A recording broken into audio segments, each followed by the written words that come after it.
We do believe that we have to sacrifice everything to have a triumph.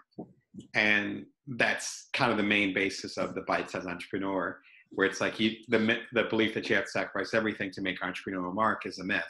Like that's literally on the back of the book. And so you end up having this culture, particularly, I know America the most. I know it's a little bit different in other countries, but in America, you have this belief that it's the lone entrepreneur that is down to his or her last dime, who has left their family, or or who's left their job, their security, and they're out in the wilderness and they're all alone.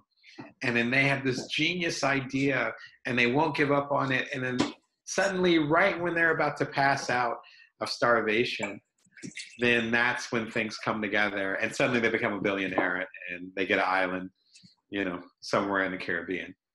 And so few times that's actually the truth.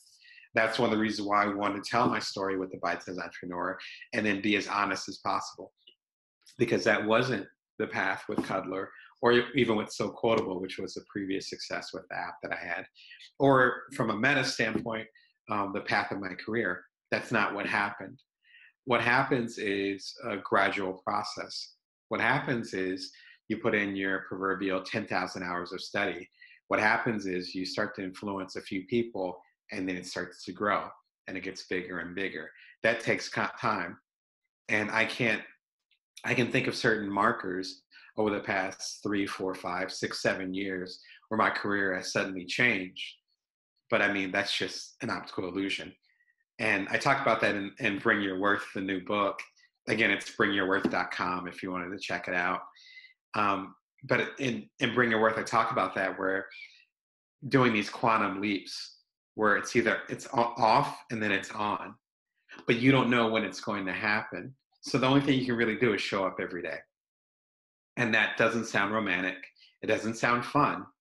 And a lot of times you are going to be alone on that path. And there's going to be folks that aren't going to understand what you're trying to do.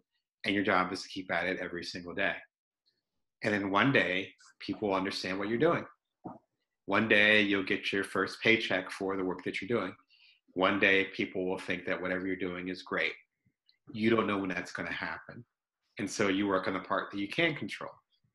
As Stephen Pressfield talks about in The War of Art, you just show up. And that's what I talk about in The Bite-Sized Entrepreneur and in all the books that I recommended, including the upcoming one, Bring Your Worth. And I think that's the biggest myth, is that we have to sacrifice everything. We have to do all these extreme things. And that's not really a shortcut.